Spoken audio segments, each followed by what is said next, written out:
I'm pleased now to welcome the host of this evening's symposium, the Honorable John B. Emerson. Since becoming ambassador, Ambassador Emerson has been a tireless advocate for enhancing the ties between our two countries on a myriad of topics and issues. The refugee situation has been no different. He and his wife, Kimberly, have visited refugee centers and been very active promoting integration efforts in Germany.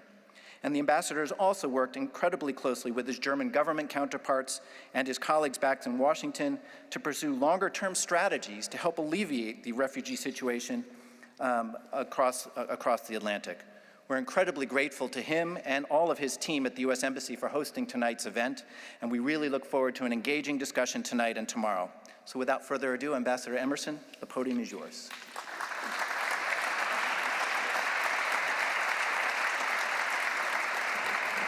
Guten Abend.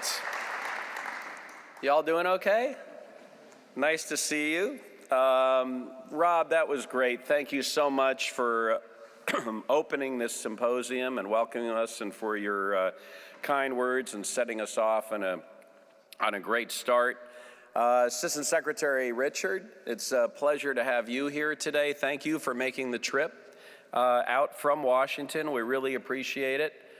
All my colleagues from Mission Germany, many of whom are here this evening, and in particular Michelle Logston, who has done such an amazing job in working with Cultural Vistas to pull this all together. Of course, my wife Kimberly, practitioners, participants, all of you, thank you so much for being here. This symposium reflects the coming together of several important initiatives. 2 years ago, President Obama established the White House Task Force on New Americans, which led to the Building Welcoming Communities campaign, whereby more than 50 communities across the country joined together to embrace and integrate immigrants. As part of that effort, the Welcoming Communities Transatlantic Exchange brings together practitioners from Germany and the United States, thanks to the great work of Cultural Vistas, to share ideas and best practices on integrating refugees into their respective communities.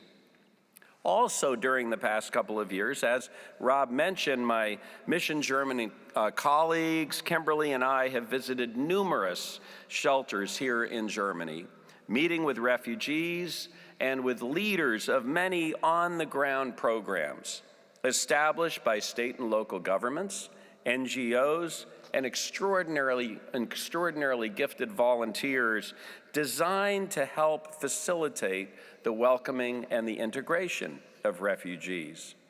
And it struck us that the lessons learned from many of these localized efforts should be shared more broadly. And as the Welcoming Communities Exchange has shown, these best practices can even be shared across the Atlantic. Rob Fenstermacher, Will Meyer, David Lubell, I want to thank you, and I want to commend Cultural Vistas together with its partners, Welcoming America and the Heinrich Böll Stiftung North America, for your great work in coordinating this exchange program. And give them a big round of applause, please.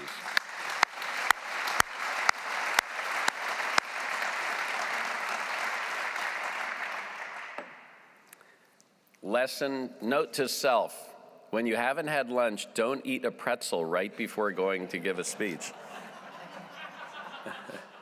We are already well into the first year of this great 3-year project.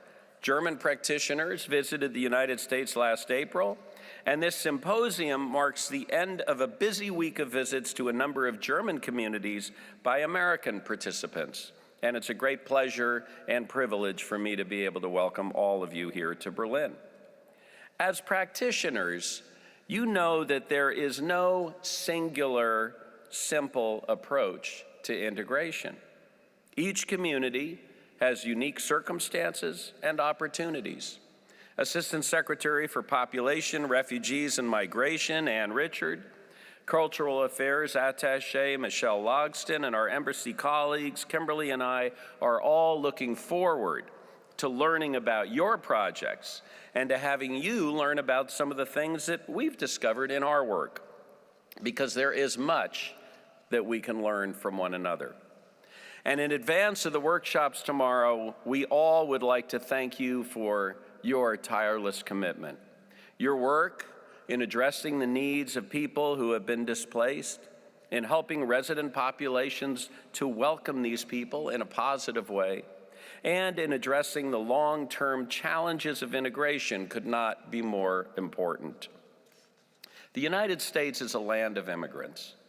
With the exception of the indigenous peoples, Americans are all descended from individuals who came from someplace else.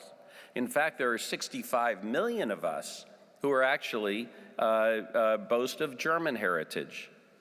Our nation has been and continues to be shaped by the energy created when people from different cultures, regions, races, and faiths come together to build better lives for themselves and for their children.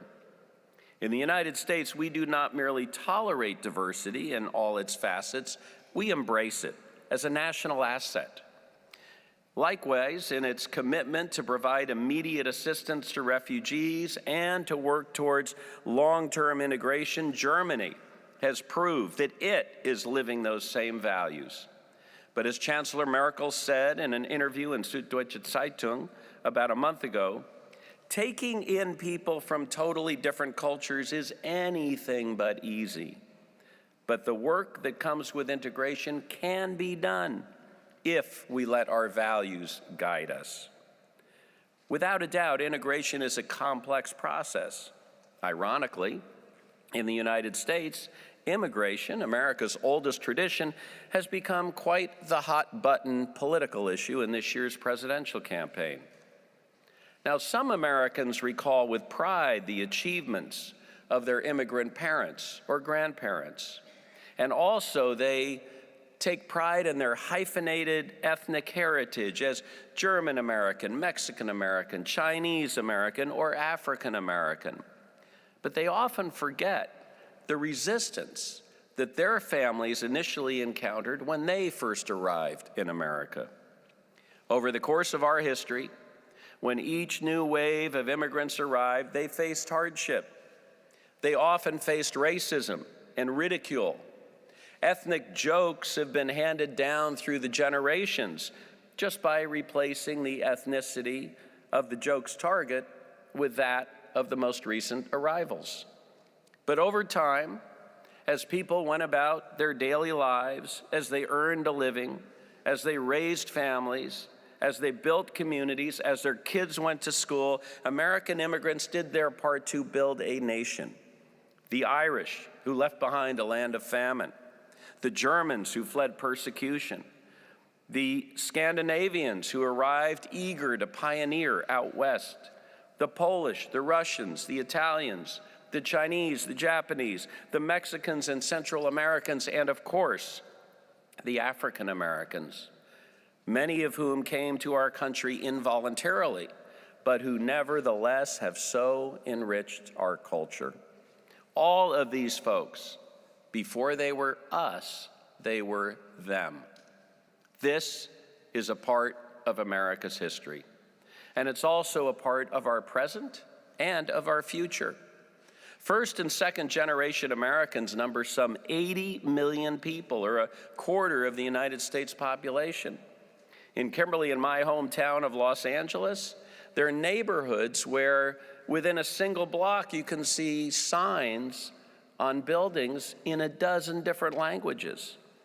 During the past decade, the United States has welcomed, on average, approximately 1 million lawful permanent residents annually, and more than 700,000 immigrants become newly naturalized citizens every single year, in a process that is prescribed by law, supported by government, and facilitated by NGOs at the community level. But when it comes to actually embracing an inclusive, cross-cultural identity of what it means to be an American, the process is much more personal than that. In our discussions with government officials, community leaders, and committed and concerned individuals here in Germany, my colleagues and I frequently, when asked, as we often are, what lessons have you all learned, about integration of new people.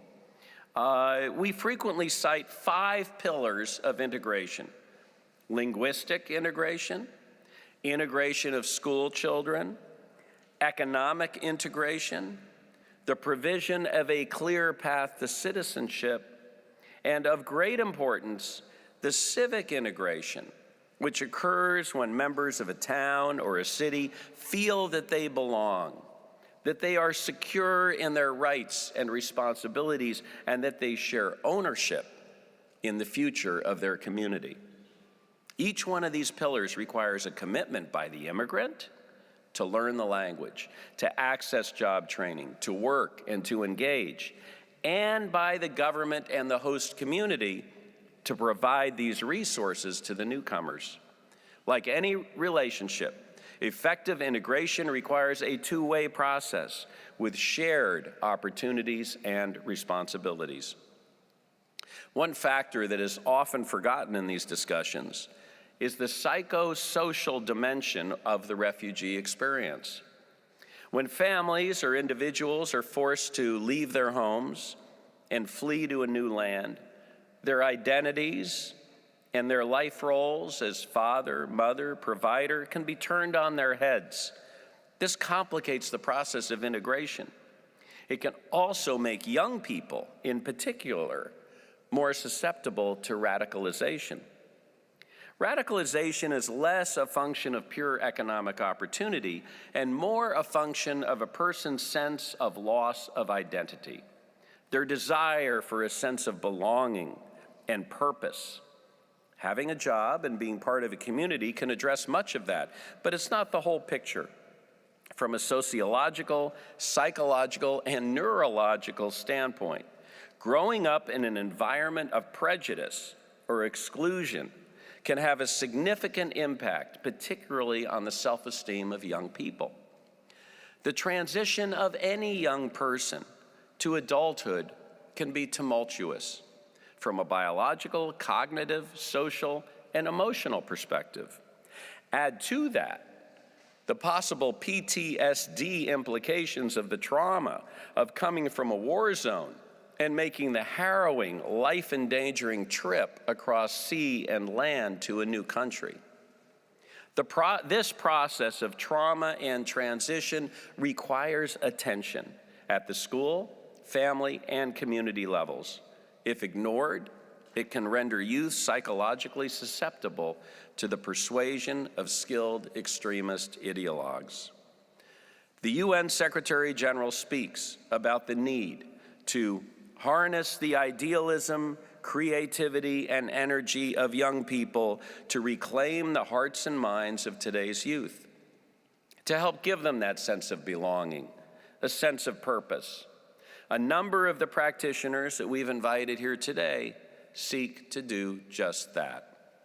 Last week in New York, President Obama and Secretary Richard and 6 partner governments, including Germany, hosted the Leaders' Summit on Refugees. The summit picked up on this theme, the one I just mentioned, but in a broader context. It was designed to mobilize governments to increase their efforts to cope with what has become a global humanitarian catastrophe. Across the globe, more than 21 million people have fled their homes and crossed international borders in search of safety. More than 4.8 million people have been forced to flee Syria alone. And while refugees come from all over the world, they share in common the trauma of having been forced from their homes and their communities. They have experienced loss, and they face uncertain futures, and they look to the rest of the world for support and for hope. As President Obama said in New York, if there's one thing that I hope comes out of today, it is a shared understanding that the children we see in these refugee camps are as precious as our children.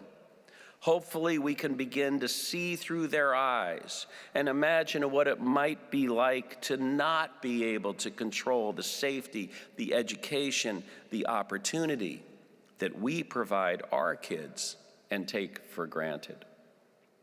The stakes are high, folks. And that is why we are so impressed by and grateful for the work that all of you are doing. For by your actions, your innovative approaches, and your willingness to share what works well and what does not, you are helping to make those aspirations articulated by the President become reality. Again, on behalf of all of my embassy colleagues and Kimberly, I want to thank you for joining us in this symposium today and for joining us in the workshops tomorrow. More importantly, thank you for what you do every single day in your communities. Thanks very much.